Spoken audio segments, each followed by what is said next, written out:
Ever wonder where people actually keep their crypto? I mean, you can't just stuff Bitcoin into your sock drawer, right? Hi, my name is the Crypto Teapot, and today I'm going to answer two simple but very important questions. What the heck is a crypto wallet, and how do you actually use one? We'll break it down using real-world examples, zero jargon, and maybe even a pizza metaphor or two. So if you're new to crypto and feeling like everyone else speaks alien, don't worry. We've got you. Let's dive in. Imagine you just found a treasure chest full of gold coins. Pretty cool, right? But there's a catch. You need a special key to open it. Without that key, the treasure's useless. In the crypto world, that treasure chest is your crypto, and the key, that's your private key. And where do you keep this special key? Inside something called a crypto wallet. Now, here's the funny part. A crypto wallet doesn't actually hold any crypto. Yep, you heard that right. It doesn't store your coins the way a leather wallet holds cash. Instead, it stores the keys you need to access your crypto, which lives on the blockchain. Think of the blockchain like a giant public ledger, kind of like a magical, uncheatable Google Sheet that keeps track of every single transaction ever made. So your wallet is like your login pass to that spreadsheet. It proves that a certain amount of crypto on the blockchain belongs to you. Let's use another analogy. Imagine your crypto wallet is like your email app. Your public key is like your email address.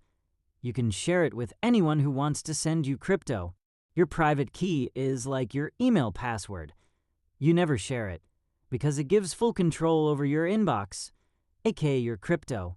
If someone gets your private key, it's game over. They can send your crypto to themselves faster than you can say blockchain. So again, the crypto isn't in the wallet. It's on the blockchain. The wallet just stores the keys to access it. Simple, right? Let's recap real quick. A crypto wallet is just a tool that stores your private and public keys. Your crypto stays on the blockchain, but your keys control access to it. Sharing your public key is fine.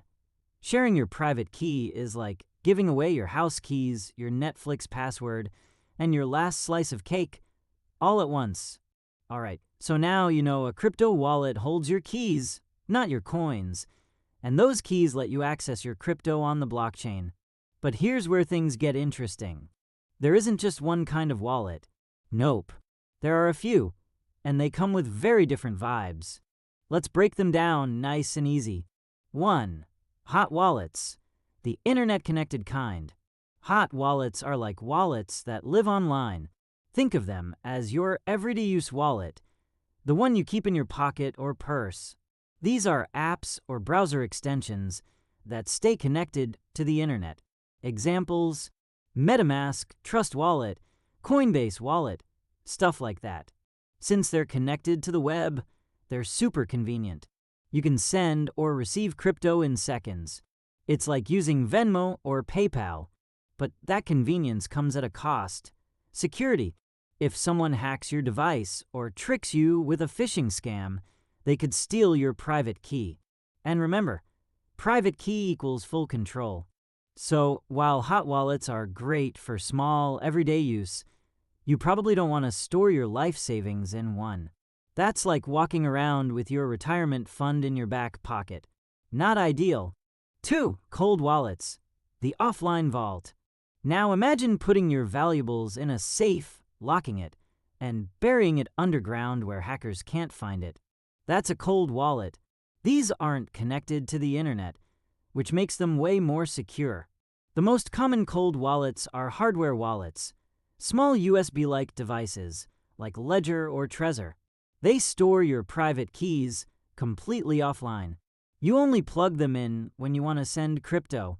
There's also a low-tech version, the paper wallet. Literally a piece of paper with your private key written on it. Yep, sometimes old school is cool. But here's the trade-off. Cold wallets aren't as convenient. You can't instantly send crypto with them like you can with hot wallets. But if you're holding crypto long-term, like digital gold, this is the way to go. 3.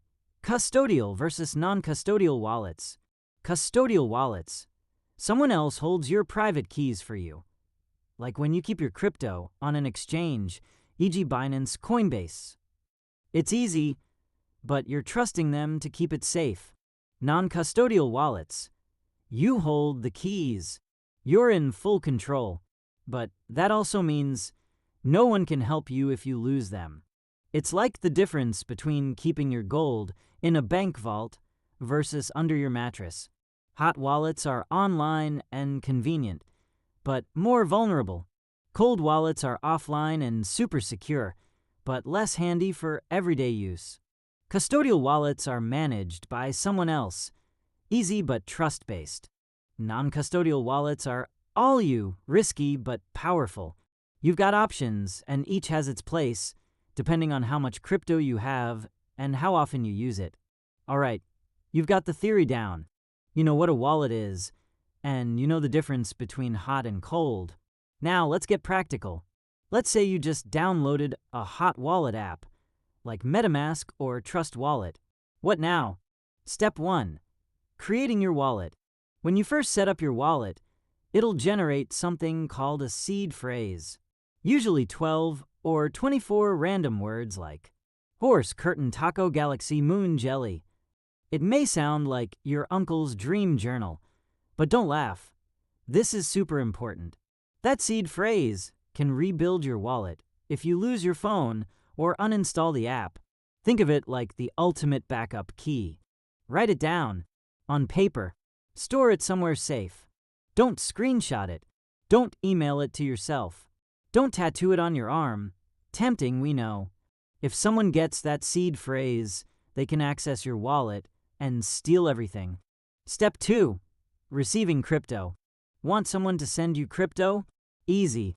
Open your wallet app, tap Receive, and it'll show you your public address, a long string of letters and numbers. It's like your bank account number, but for crypto. You can copy it or let someone scan the QR code. This is safe to share. Remember, it's just like giving someone your email address. They can send to you, but they can't take anything from you. Step 3. Sending crypto. To send crypto, you'll need the recipient's wallet address, enough crypto in your wallet, and a small bit extra for the network fee, also called gas. Think of gas fees like shipping costs for your transaction. Without gas, your crypto just sits there like a pizza with no delivery driver. Enter the address. Choose how much to send. Review everything twice. No undo button here. And hit send. Boom. Your crypto is on its way. Common beginner mistakes. Don't be that guy. Losing your seed phrase. If you lose it and your phone dies, your crypto's gone forever. No customer support. No password reset. It's brutal. Sending to the wrong address. Crypto transactions are final. There's no oops undo.